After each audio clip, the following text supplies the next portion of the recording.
Bien, bonjour à tous. Donc, pour continuer ce marathon des sciences, je vous propose de parler de l'histoire de l'univers, mais l'histoire qu'on ne connaît pas encore, c'est-à-dire l'histoire future, que j'ai sous-titré l'univers aux limites de l'éternité, puisque comme vous allez le voir, on va envisager des durées extrêmement longues par rapport à tout ce que l'on connaît jusqu'ici. Alors, comme on va parler de durée extrêmement longue, je vais d'abord faire une petite introduction sur les notations, comment on dit des nombres très grands, puis je vous dirai ce que la plupart de ceux qui s'intéressent à l'astronomie savent déjà, c'est-à-dire comment va évoluer la dynamique de l'univers, et ensuite on va peu à peu aller sur des événements de plus en plus lointains. Alors, tout d'abord, donc on utilise souvent en astronomie des chiffres astronomiques, c'est-à-dire des chiffres très grands, et donc il devient nécessaire d'avoir des notations qui ne soient pas ambiguës ou confusantes. Donc on vous écrivait un 1 suivi de 9 zéros, tout le monde sait que c'est 1 milliard.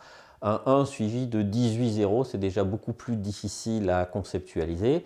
Et en fait, tout le monde n'est pas d'accord sur comment nommer ce nombre. Pour les Anglais, ça s'appelle un quintillon, sauf que pour les Français, un quintillon, c'est 1 suivi de 12 zéros. Donc, histoire d'éviter tout ce genre de confusion, on utilise ce qu'on appelle les notations en puissance de 10, ou 10 puissance 18, par exemple, c'est un 1 suivi de 18 zéros. 10 puissance 100, c'est un 1 suivi de 100 zéros, ainsi de suite. Et donc c'est une notation beaucoup plus commode, comme on voit sur cette image. Donner le nombre d'atomes du Soleil ou le nombre d'atomes de l'univers, c'est un 1 suivi de 57 zéros pour le Soleil et un 1 suivi de 80 zéros pour l'univers. Si on écrit ça en chiffres, en fait, on passe beaucoup plus de temps à compter les zéros, et d'ailleurs on n'y arrive pas. Alors que si on dit 10 puissance 57 atomes pour le Soleil ou 10 puissance 80 atomes pour l'univers, tout se passe bien, il n'y a plus de confusion possible. Donc je vais beaucoup utiliser ces notations en puissance de 10 à mesure que les durées qui vont intervenir vont être très grandes. Alors, la première question qu'on se pose en rapport avec l'histoire future de l'univers, c'est le fait qu'aujourd'hui l'univers est en expansion, tous les objets s'éloignent les uns des autres parce que l'univers gonfle entre les objets, et donc quelle va être l'évolution de cette expansion. Alors on sait que cette expansion elle est décrite par un certain nombre de lois, qui sont des lois dites de la relativité générale qui ont été trouvées par Einstein en 1915, et ces lois nous disent que le rythme de l'expansion il est essentiellement déterminé par le contenu matériel de l'univers et par les propriétés de ce contenu vis-à-vis de la gravitation. Donc il y a trois composantes dans l'univers. Il y a la matière ordinaire, les atomes dont nous sommes constitués. Il y a une autre entité mal connue qu'on appelle la matière noire, mais qui essentiellement se comporte de la même façon. Et puis il y a une troisième entité qu'on appelle l'énergie noire et qui, elle, agit de façon répulsive vis-à-vis de l'expansion. Et donc quand vous mélangez tout ça, vous pouvez déterminer, en fonction du rythme actuel de l'expansion et des abondances de ces quantités, quelle va être l'expansion future de l'univers. Et donc pendant longtemps, il y avait un débat pour savoir si cette expansion allait se produire indéfiniment ou si elle allait atteindre un maximum, puis qu'elle allait laisser place à une phase de contraction. Ça fait une bonne vingtaine d'années qu'on sait que c'est la première de ces deux hypothèses qui prévaut, c'est-à-dire que l'expansion de l'univers va se produire indéfiniment.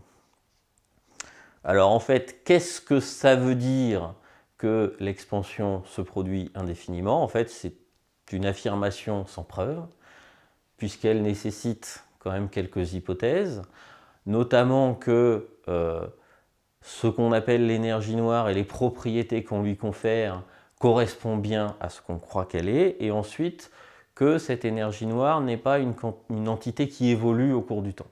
Évidemment, si les lois de la physique changent ou si les propriétés de la matière changent, on ne peut rien dire.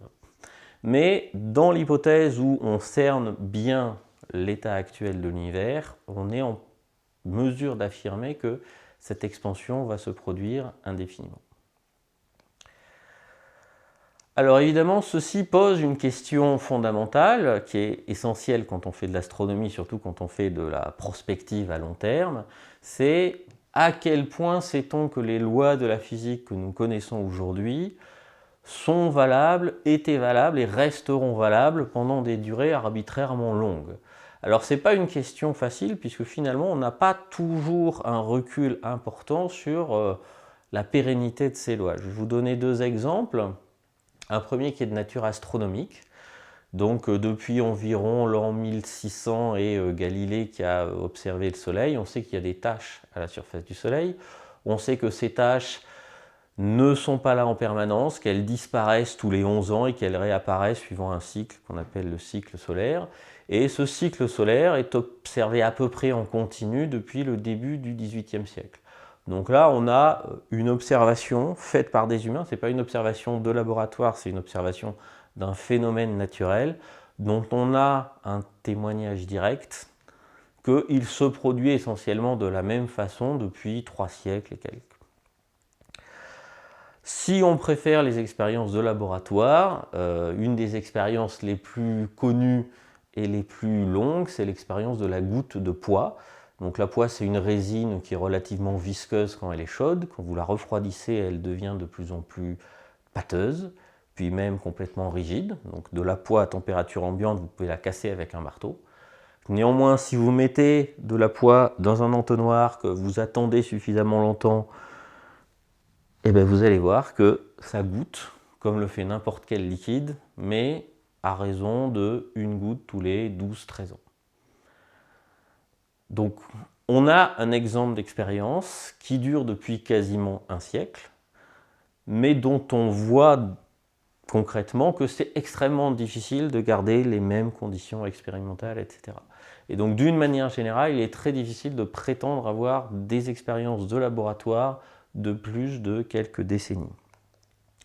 Si on veut aller sur des durées plus importantes, il faut se tourner vers la géologie ou l'astronomie. Et là, on peut éventuellement vérifier a posteriori l'universalité des lois de la physique, mais au prix de faire une certaine modélisation. Alors un exemple connu, c'est notre Soleil. Notre Soleil, c'est une boule d'hydrogène et d'hélium dont le cœur fusionne en transformant de l'hydrogène en hélium. Le Soleil n'est pas un objet parfaitement calme, il est parcouru de diverses vibrations qui sont causées par le fait que le transfert de chaleur se fait de façon turbulente. Et en regardant ces vibrations du Soleil en surface, on peut reconstituer sa structure interne et on peut vérifier que la structure interne du Soleil est compatible avec l'état dans lequel devrait être une étoile qui a la composition du Soleil qui brille depuis 4,5 milliards d'années.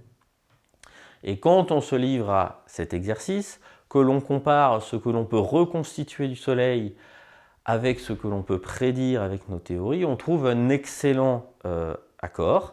Et donc sur le graphique de droite que vous voyez, vous avez l'écart entre ce que l'on mesure de la vitesse du son dans le Soleil en fonction de la distance qui nous sépare au centre, et sauf dans une petite zone où un écart de 0,3%, on a toujours un parfait accord entre la théorie et l'expérience, qui nous permet de dire que le Soleil obéit aux mêmes lois que celles que nous connaissons depuis 4,5 milliards d'années. Mais on voit sur cet exemple que c'est quand même une modélisation complexe qui nécessite d'être mise en œuvre pour tester cette universalité. Alors il y a un autre exemple avec une échelle de temps encore plus importante, c'est de regarder l'écho lumineux du Big Bang. Donc le Big Bang, c'est la phase primordiale de l'histoire de l'univers, une phase en expansion très rapide mais très dense et très chaude. L'écho lumineux du Big Bang existe encore, il s'est dilué, il s'est refroidi. Et quand on observe aujourd'hui cet écho lumineux, on voit plein de petites structures qui sont en gros la trace que l'univers jeune vibrait aussi pour d'autres raisons que le Soleil.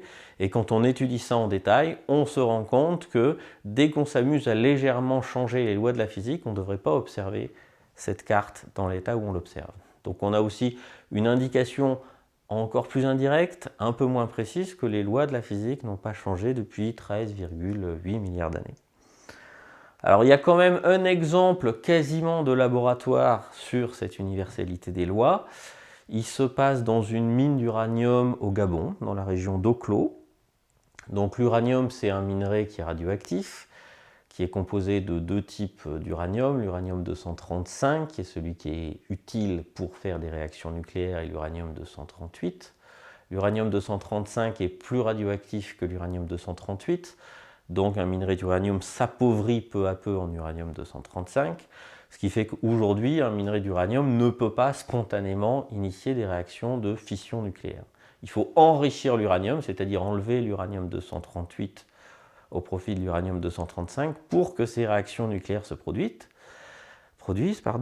Mais si on remonte dans le passé, il y avait suffisamment d'uranium 235 dans un minerai d'uranium pour qu'une réaction nucléaire spontanée puisse se produire. Et donc dans cette mine d'uranium au Gabon, on a retrouvé les restes d'un réacteur nucléaire complètement naturel qui a été en fonction il y a 1,7 milliard d'années. Et à l'endroit de ce réacteur, il y a des produits de fission qui n'ont pas bougé, qui n'ont pas été emportés par les infiltrations d'eau ou quoi que ce soit. Et en étudiant ces produits de fission, on peut constater que les lois de la physique nucléaire, les lois de l'électromagnétisme étaient exactement les mêmes il y a 1,7 milliard d'années qu'aujourd'hui. Donc c'est la meilleure approximation d'une expérience de laboratoire qui s'étend sur plus d'1 milliard d'années. Donc à partir de maintenant, on va faire l'hypothèse que les lois que nous connaissons vont rester pérennes sur des durées beaucoup plus longues que 1 milliard d'années et quelques. Alors, que peut-on dire sur le futur proche? Alors déjà, on va penser à notre bonne vieille Terre qui abrite de la vie, mais qui ne va pas abriter la vie tout le temps. Alors non pas à cause d'un méchant coronavirus, mais à cause de l'évolution du Soleil. Le Soleil est une étoile qui brille à un rythme constant, mais qui augmente quand même de quelques pourcents par milliard d'années. Donc le Soleil jeune était moins chaud que le Soleil actuel, mais l'atmosphère de la Terre était beaucoup plus riche en gaz à effet de serre. Donc la Terre était vivable il y a longtemps parce qu'il y avait beaucoup de CO2, beaucoup de méthane. À mesure que le temps est passé, la Terre a de moins en moins de gaz à effet de serre, ce qui compense l'augmentation de luminosité du Soleil. Mais il y a un moment donné où ça ne sera plus possible et où la luminosité du Soleil va rendre les températures sur Terre invivables, suivant un scénario qu'on connaît déjà. À mesure que la température augmente, on va avoir de plus en plus d'évaporation des océans.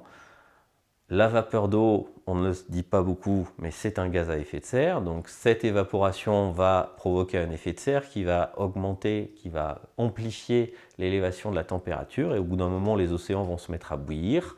La vapeur d'eau va largement dépasser l'atmosphère actuelle de la Terre. Le rayonnement ultraviolet du Soleil va détruire les molécules d'eau et l'eau va s'évader dans l'espace. Et donc, d'ici 1 ou 2 milliards d'années, en fonction de la façon dont la Terre va répondre à cette augmentation progressive et inéluctable de chaleur, plus personne ne sera là pour raconter la suite. Alors, quelle va être la suite? La suite de l'histoire de la Terre, ça va être la mort du Soleil.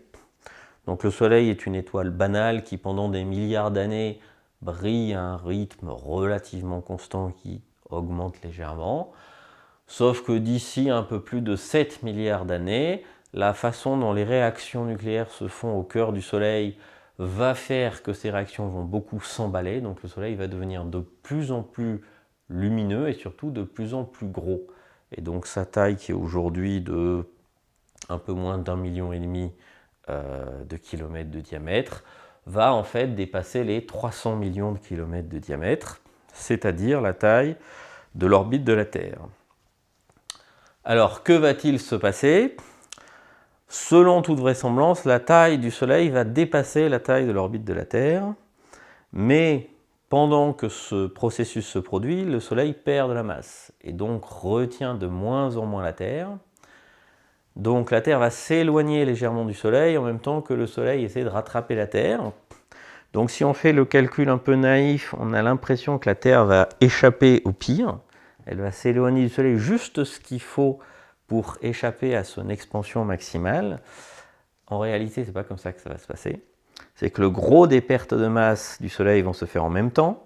Et donc au moment où le Soleil va perdre beaucoup de masse, la Terre va ramasser sur son orbite plein de gaz émis par le Soleil, ça va ralentir la Terre, et au lieu de s'éloigner parce que le Soleil s'allège, la Terre va être freinée et, selon toute vraisemblance, va disparaître dans le Soleil, d'après les prévisions les plus vraisemblables de l'évolution future du Soleil. On ne sait pas bien exactement comment se fait cette perte de masse en toute fin de vie des étoiles, donc la Terre a une petite chance de s'en sortir, mais pour l'instant, le pronostic est quand même sévèrement engagé. Alors, qu'adviendra-t-il de la Terre? Eh bien, la Terre va être absorbée par le Soleil, qui va continuer à perdre de la masse, et donc une partie de la masse de la Terre et de la masse de chacun d'entre nous va être rendue au milieu interstellaire. Donc, poussière tu étais, poussière tu deviendras, disait je ne sais qui dans la Genèse, c'est vrai aussi en astrophysique. Alors, si la Terre ne se fait pas happer par le Soleil, qu'allons-nous voir, nous, dans notre environnement galactique proche? Alors, il faut savoir que les étoiles sont des objets petits comparés à leur distance. Le diamètre du Soleil est 25 millions de fois plus petit que la distance qui nous sépare des étoiles les plus proches. Mais pour les galaxies, ce n'est pas du tout le cas. Le rapport entre la taille d'une galaxie et la distance, c'est plutôt un rapport de 1 sur 30 ou quelque chose comme ça. Ce qui fait qu'à mesure que le temps passe, les galaxies ont des chances raisonnables de rentrer en collision les unes avec les autres. Donc si on oublie le Soleil, notre environnement galactique proche, à l'échelle de quelques milliards d'années, c'est probablement que toutes les galaxies de notre environnement, qui ne subissent pas l'expansion, on est dans un groupe de galaxies qui est découplé de l'expansion, tout ce petit monde va finir par fusionner à l'échelle de quelques milliards d'années, probablement trop tard pour que nos lointains descendants le voient, puisque la vie aura disparu sur Terre, mais c'est quand même quelque chose qui est relativement certain. Les collisions de galaxies sont des phénomènes qu'on observe dans de nombreux endroits de l'univers. Notre galaxie et sa voisine, qui s'appelle la galaxie d'Andromède, n'échapperont sans doute pas à la règle.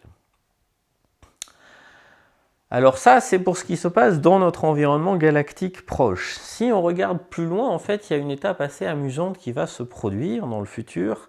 C'est la suivante. Aujourd'hui, l'univers est en expansion, c'est-à-dire que hormis les groupes de galaxies, les objets s'éloignent les uns des autres.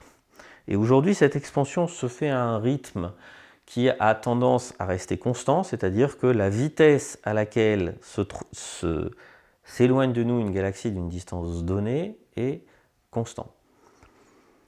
Ce qui veut dire, quand on fait tous les calculs, qu'on ne voit qu'à une certaine distance, mais qu'à mesure que le temps passe, on voit des galaxies sortir de notre champ de vision tellement elles s'éloignent rapidement.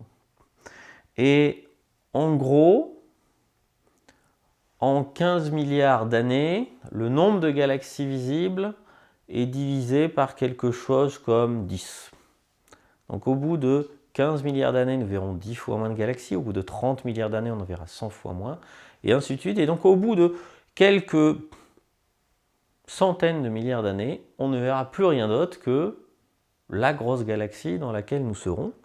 Et d'éventuels habitants de l'univers de cette époque-là seront surtout sans doute bien en peine de savoir quelle est l'histoire de l'univers, puisque l'étape essentielle dont on a besoin pour comprendre l'histoire de l'univers, c'est qu'il est en expansion. S'ils vivent dans un endroit où il n'y a qu'une galaxie et rien autour, ils seront sans doute totalement incapables de savoir d'où ils viennent. Bon, ça ne nous concerne pas, mais c'est toujours quelque chose à avoir en tête, c'est que ce que l'on peut dire de l'histoire d'un objet dépend du moment de cette histoire où on est, et il y a des choses qui peuvent être à jamais perdues ou à jamais inaccessibles parce qu'elles se produisent plus tard. Alors ça, c'est pour notre environnement un peu lointain. Il y a un autre événement qui nous concerne plus directement, c'est l'évolution de la Lune. Donc, je vous ai dit, selon toute vraisemblance, la Terre va être happée par le Soleil, peut-être qu'elle s'en échappera. Si c'est le cas de la Terre, ce sera le cas de la Lune. Alors que va-t-il advenir de la Lune?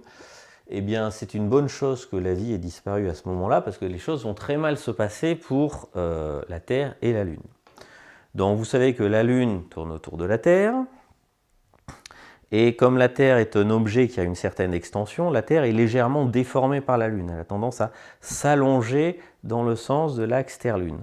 Mais comme la Terre tourne sur elle-même en 24 heures et que la Lune tourne autour de la Terre en environ un mois, la Terre, en fait, voit ce bourrelet de déformation emporté par sa rotation, et la Lune est toujours un peu en retard sur ce bourrelet. Et à cause de ça, la Lune a envie de ramener ce bourrelet de déformation dans le bon sens, et donc à ralentir la Terre. Et comme dans un système, la quantité de rotation, ce qu'on appelle le moment cinétique, reste constante, si la Terre ralentit sur son orbite, il faut augmenter le bras de levier du système Terre-Lune et donc éloigner la Lune de la Terre. Donc à terme, la Lune va s'éloigner de plusieurs centaines de milliers de kilomètres de la Terre, et à terme, la Terre va ralentir sa rotation. Donc la Terre et la Lune se feront face. Depuis la Terre, on voit toujours la même face de la Lune, et à terme, depuis la Lune, on verra toujours le même côté de la Terre. Donc ça, c'est ce qui se passe si la Terre et la Lune sont toutes seules dans l'univers. Maintenant, rajoutons le Soleil dans l'exercice. Si vous rajoutez le Soleil lui aussi a tendance à déformer la Terre le long de l'axe Terre-Soleil.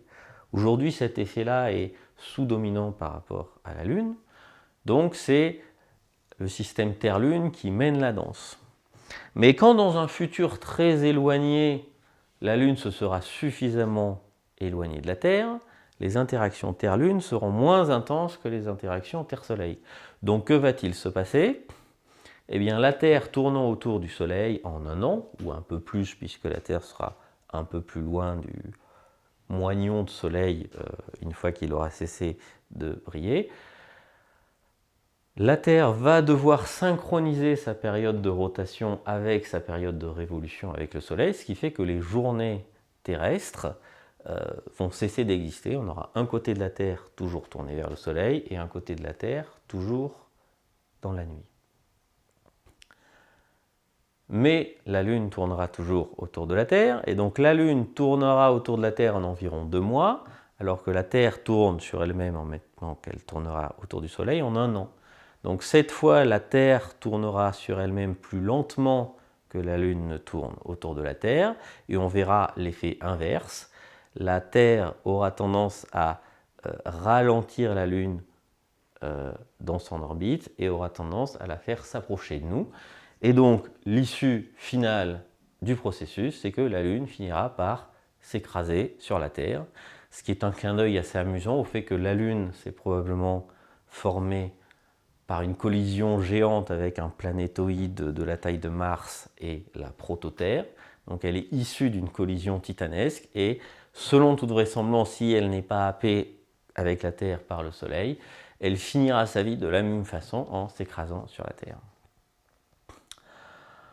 Voilà pour ce que l'on pourrait imaginer des choses qui nous sont familières, la Terre, la Lune, les galaxies proches. Maintenant, on va s'intéresser à des échelles de temps beaucoup plus longues. Alors d'abord, aujourd'hui, si on pense à l'univers, on pense à des galaxies, on pense à des étoiles, on pense à des choses qui brillent. Mais sur le long terme, cette vision-là n'aura plus lieu d'être, puisque les étoiles naissent, vivent, c'est-à-dire qu'elles brillent grâce à des réactions nucléaires, et puis elles finissent par mourir. Alors la durée de vie d'une étoile, elle dépend de deux choses. Elle dépend de la quantité d'énergie disponible, c'est-à-dire de sa masse, et elle dépend de son éclat, c'est-à-dire du rythme auquel elle produit de l'énergie. Et donc la durée de vie d'une étoile, c'est essentiellement la masse, c'est-à-dire l'énergie disponible au départ, votre réserve de carburant, divisée par la luminosité, c'est-à-dire la consommation de carburant que vous faites. Et ce que l'on sait, c'est que la luminosité augmente assez rapidement avec la masse, ce qui fait que quand vous calculez, vous essayez d'évaluer l'ordre de grandeur de la vie des étoiles, les étoiles vivent d'autant plus longtemps qu'elles sont peu massives. Elles ont peu de carburant puisqu'elles sont peu massives, mais elles le brûlent avec énormément de parcimonie. Donc notre Soleil est une étoile qui va vivre à peu près 10 milliards d'années. une étoile 10 fois moins massive que le Soleil va vivre sans doute 100 fois plus longtemps, c'est-à-dire 1000 milliards d'années. Les étoiles les étoiles les moins massives, les moins lumineuses, vivront sans doute quelque chose comme 10 000 milliards d'années, donc 10 puissance 13 années. Et au-delà, tout ce petit monde va cesser de briller et d'ici quelques 10 puissance 13 ou 10 puissance 14 années, les étoiles ne seront plus là. Alors, que va-t-il se passer à l'issue? Alors, pour les étoiles, une fois qu'elles s'arrêtent de briller, rien n'empêche qu'elles soient encore environnées de leur cortège planétaire. Les planètes les plus proches des étoiles risquent d'être happées par les étoiles, mais les planètes les plus éloignées seront encore là. Alors là, il y a quelque chose d'assez amusant puisque le mot planète en grec veut dire astre errant. Et les Grecs appelaient ça des astres errants puisque sur la voûte étoilée, les planètes se déplaçaient effectivement. Mais de notre point de vue, on peut dire que les planètes ne sont pas des astres errants, ce sont des astres captifs. Ce sont des astres captifs parce qu'ils sont captifs de leur étoile et qu'ils sont, semble-t-il, voués à tourner éternellement autour des étoiles. Alors en fait, ce n'est pas vrai pour la raison que l'on va voir ici. Dans notre galaxie, vous avez des étoiles qui sont espacées les unes des autres de plusieurs milliards d'années-lumière et vous avez des planètes, les étoiles sont séparées les unes des autres de quelques années-lumière et les planètes sont séparées des étoiles d'une distance beaucoup plus petite qui est quelques centaines de millions de kilomètres. Donc un 10 millième ou un millionième, disons, ou entre un 100 millième et un millionième de la distance qui sépare les étoiles. D'ordinaire, ceci fait que les étoiles n'interviennent jamais dans la course des planètes autour du Soleil, sauf que si vous attendez très longtemps, fatalement, vous allez avoir des étoiles qui vont se croiser de très près. Et une étoile qui croise de très près une étoile avec d'autres planètes peut contribuer à arracher cette planète à l'étoile. Et donc les planètes vont finir par devenir de véritables astres errants quand le hasard des rencontres stellaires dans notre galaxie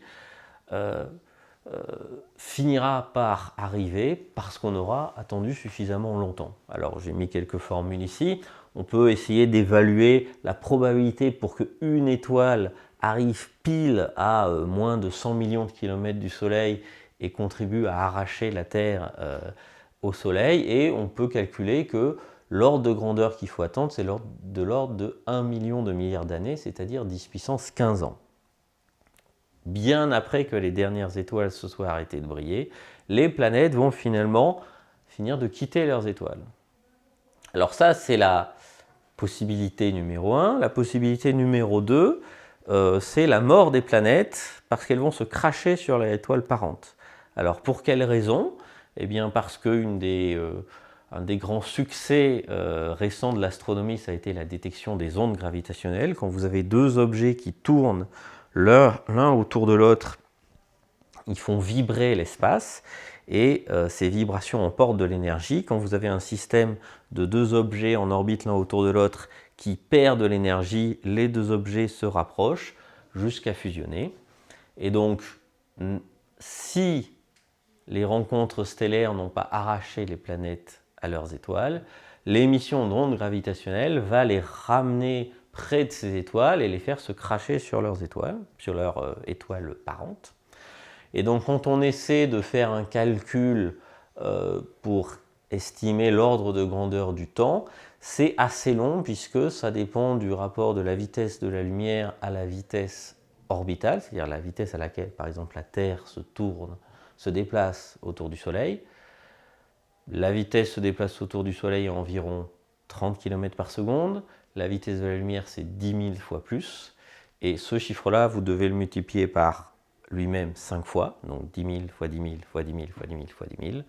Et ça vous donne en années le temps qu'il faut attendre, c'est-à-dire 10 puissance 20 années avant que la Terre soit se soit faite arracher au Soleil, ce qui est le plus probable, soit finisse par se cracher sur le Soleil. Une fois qu'on en sera là, eh bien essentiellement, on aura une myriade d'objets dans notre galaxie qui seront totalement découplés les uns des autres. Il n'y aura plus de systèmes liés, il y aura juste des systèmes qui sont dans notre galaxie. Alors que va-t-il se passer? Alors quand vous avez un système comme une galaxie, vous avez des étoiles qui tournent à des vitesses différentes autour du centre de la galaxie et de temps en temps elles passent suffisamment proches l'une de l'autre pour que leur vitesse soit légèrement altérée. Et à cause de ça, un système composé de beaucoup d'étoiles ou de tout ce que vous voulez, de beaucoup de galaxies par exemple, va avoir tendance à s'évaporer parce qu'il y a toujours une probabilité non nulle qu'une étoile qui est loin du centre de la galaxie se voit conférer une petite impulsion supplémentaire pour s'échapper. Et donc, de même que les planètes vont s'échapper ou se cracher sur leur étoile, les étoiles vont s'échapper ou se cracher vers le centre des galaxies. Alors, on peut calculer l'ordre de grandeur qu'il faut attendre pour ça. Cet ordre de grandeur, il est essentiellement fixé par le temps que met une étoile pour faire le tour de la galaxie, quelques centaines de millions d'années, multiplié par le nombre d'étoiles qu'il y a, donc quelques centaines de milliards. Et donc, ça, c'est le temps caractéristique au bout duquel les étoiles ont une probabilité assez importante, soit de s'être complètement échappées de la galaxie, soit d'être tombées au centre et d'être happées par le trou noir géant qui s'y trouve. Et donc, l'ordre de grandeur de ce phénomène, c'est de l'ordre de 10 puissance 19 années. Donc, 10 milliards de milliards d'années.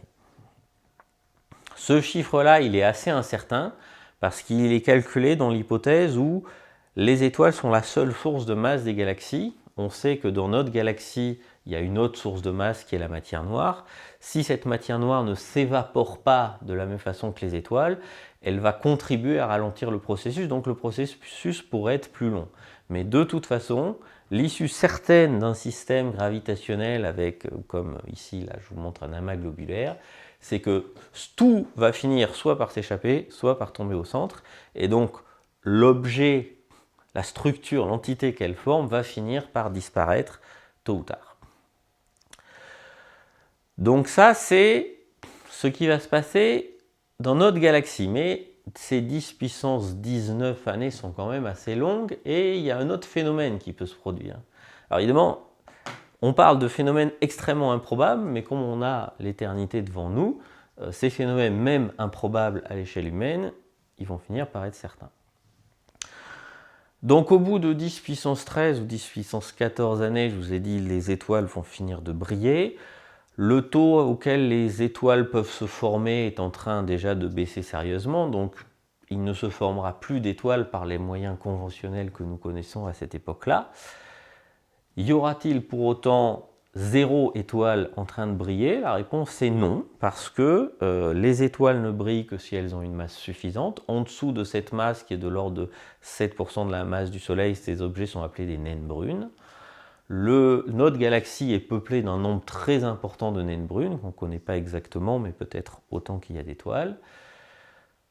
Au bout de 10 puissance 19 années, la probabilité pour qu'une naine brune rencontre une autre naine brune est non nulle, et si deux naines brunes qui individuellement n'ont pas la masse suffisante pour faire une étoile, si elles fusionnent, si elles entrent en collision, fatalement, ça va faire une étoile. Alors on peut s'amuser à évaluer ce genre de probabilité. Pour une naine brune donnée, la probabilité qu'elle entre en collision avec une autre naine brune, c'est de l'ordre de 10 puissance 22 années. Donc beaucoup plus longtemps que ce que je vous ai dit tout à l'heure. Mais vu qu'il y a sans doute autant de naines brunes que d'étoiles, c'est-à-dire quelque chose comme 100 milliards de naines brunes dans l'univers, la probabilité qu'il y ait une rencontre, ça va être égal aux 10 puissance 22 années, donc pour une naine brune, divisé par le nombre d'étoiles, donc ça va donner 10 puissance 11 années. Tous les 10 puissance 11 années, tous les 100 milliards d'années, vous allez avoir une étoile qui s'illumine dans notre galaxie.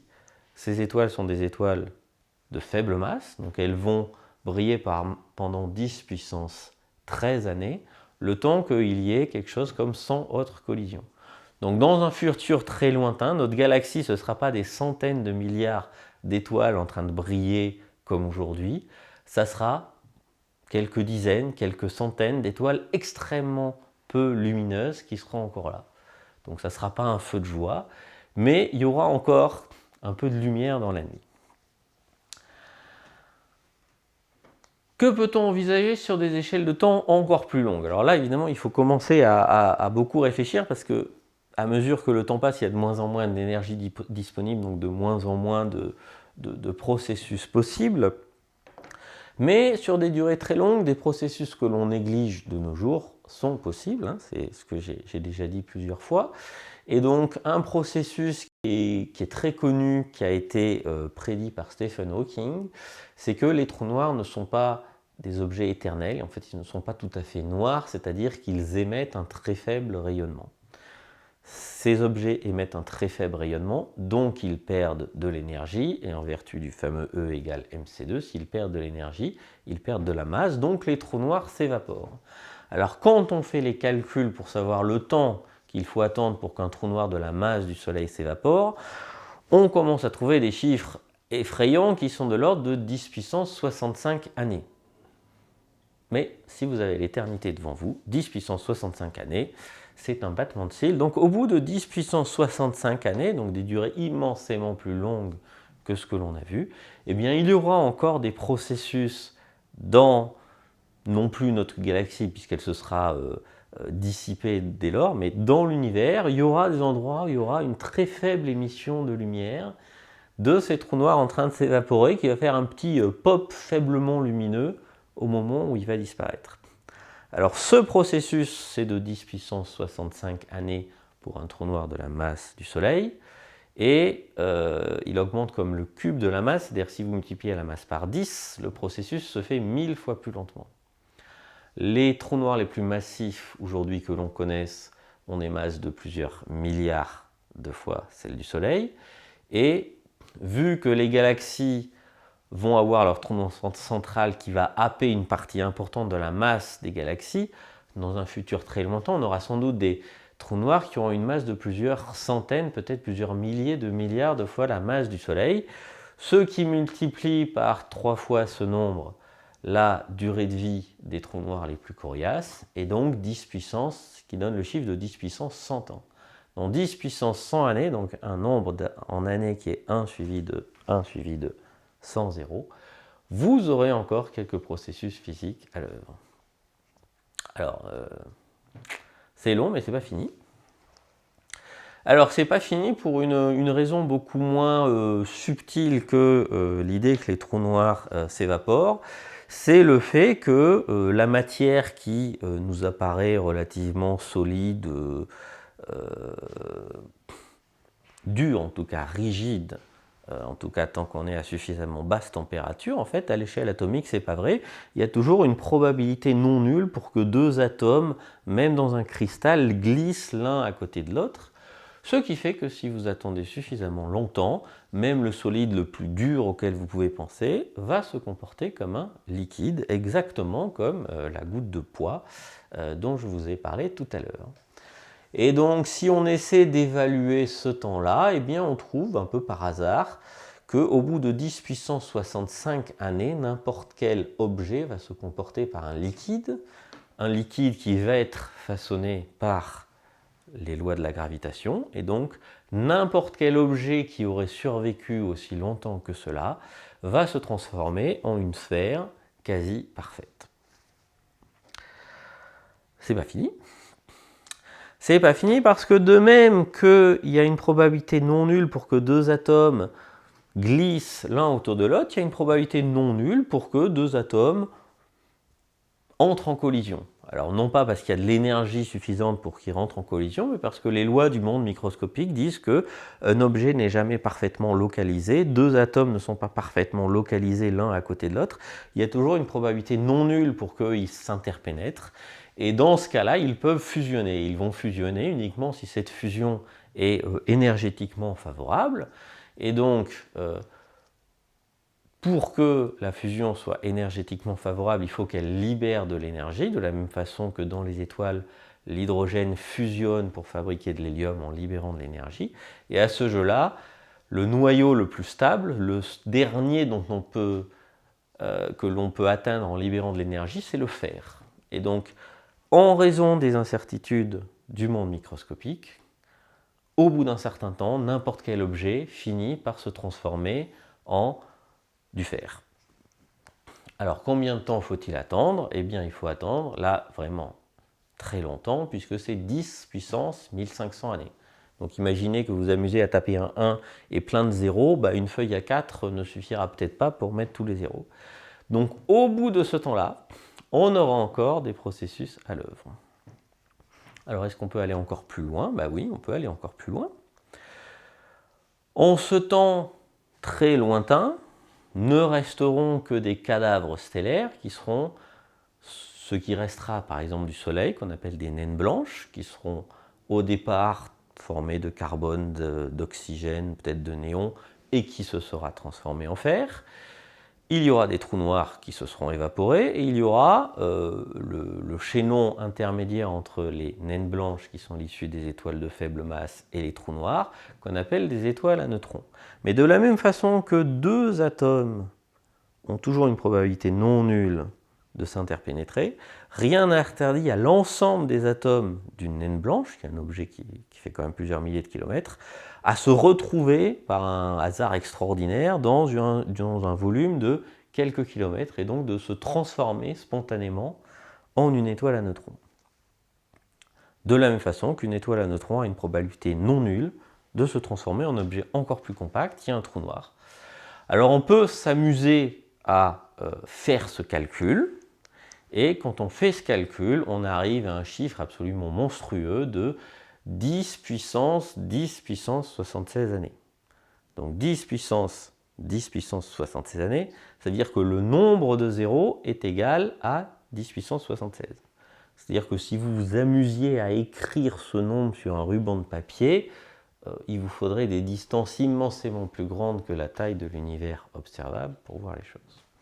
Alors en réalité, ce processus il va se produire sur des échelles un peu plus courtes. Selon toute vraisemblance, une partie de, par exemple, une naine blanche va se transformer en un petit trou noir qui va s'évaporer, et ainsi de suite. Et donc chaque petit morceau d'une naine blanche va se transformer en un petit trou noir qui va s'évaporer.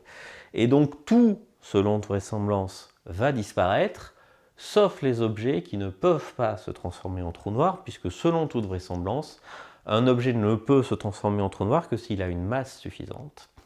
Ce qui nous amène à la conclusion de cet exposé, que les objets qui sont les plus éternels, ce ne sont pas les diamants comme le dit James Bond, ce sont les petites billes de fer qui sont en dessous de la masse limite, c'est-à-dire 20 microgrammes, c'est-à-dire un 1 ou 2 dixièmes de millimètre de diamètre. Ces objets-là, une fois qu'ils sont formés, une fois qu'ils sont dans l'espace interstellaire, ils sont a priori totalement indestructibles, et si la matière dont nous sommes composés est une entité qui est pérenne, eh bien ces objets seront les ultimes vestiges de l'univers tel qu'on le connaît. Merci.